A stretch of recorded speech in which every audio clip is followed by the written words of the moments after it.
Deputado Simplício Araújo. Senhor presidente, senhoras e senhores deputados, internautas, telespectadores da TV Câmara, eu venho a esta tribuna manifestar minha preocupação com o projeto de lei complementar número 205/2012, que, caminhando em sentido contrário ao fortalecimento da advocacia de Estado, representa um retrocesso para a advocacia pública imanente ao Estado democrático de direito. Recebi, e creio que os nobres colegas também receberam, manifesto firmado por entidades que defendem a natureza institucional da advocacia da União e a independência técnica de seus membros.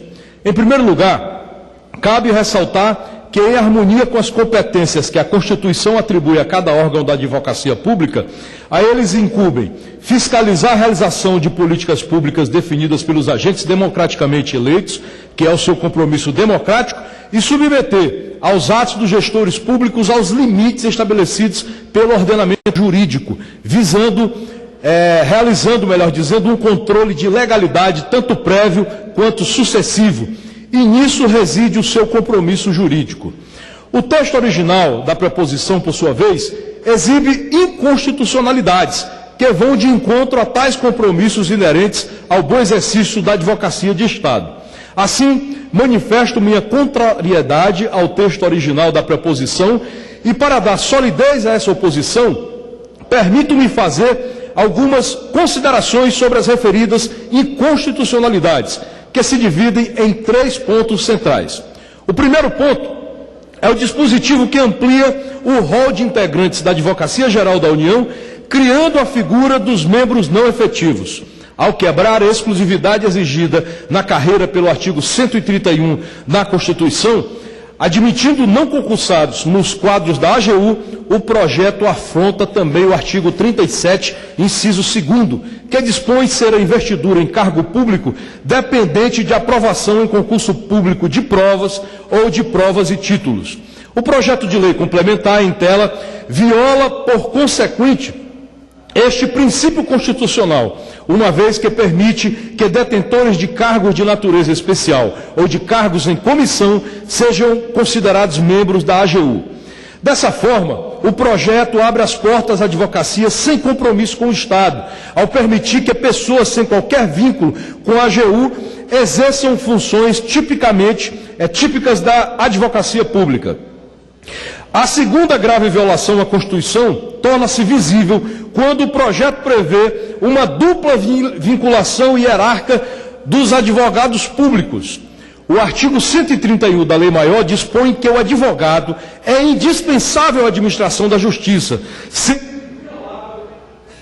sendo inviolável por seus atos e manifestações no exercício da profissão, nos limites da lei. Assim, salta aos olhos a incompatibilidade deste projeto com a Constituição ao prever uma dupla vinculação hierárquica dos advogados públicos federais, submetendo-os não apenas ao advogado-geral da União, como disposto no artigo 131, parágrafo 1º da Constituição, mas também aos ministros de Estados titulares das respectivas pastas nas quais os membros forem lotados.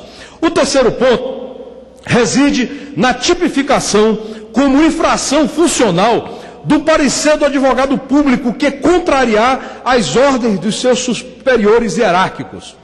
Essa inconstitucionalidade se revela muito grave, pois restringe a autonomia técnica do advogado público, violando o princípio constitucional da autonomia do advogado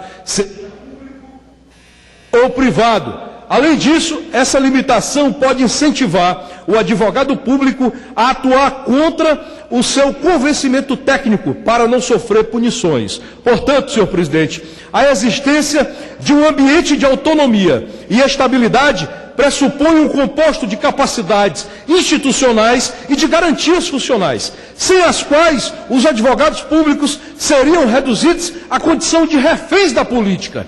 E este ambiente será alterado caso as alterações sugeridas pelo projeto sejam de fato aprovadas. A Constituição Federal não aceita um modelo de advocacia pública na qual haja limitação da autonomia dos advogados públicos federais e submissão destes a questões políticas.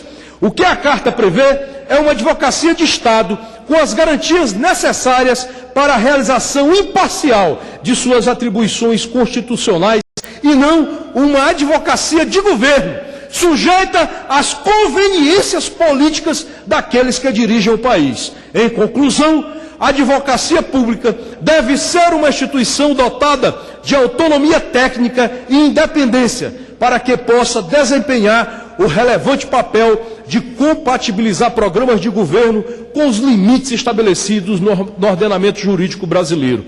Por consequência, deve ser reconhecida e respeitada como uma função de Estado, e essa deve ser compreendida como uma premissa institucional básica. Portanto, senhor presidente, eu alerto esta Casa para a nocividade deste PLP 205 que transita e que deve sim ser retirado de pauta pela chefe do Executivo, que foi quem o colocou aqui. Eu gostaria que o meu pronunciamento aqui fosse publicado na Voz do Brasil e nos demais de comunicação desta Casa, para que os demais deputados pudessem tomar conhecimento do que é e do que nós estamos tratando aqui nessa tarde, que é este PLP 205/2012. Muito obrigado. Determino ampla divulgação do pronunciamento de Vossa Excelência, inclusive na Voz do Brasil. Deputado Rubens Bueno.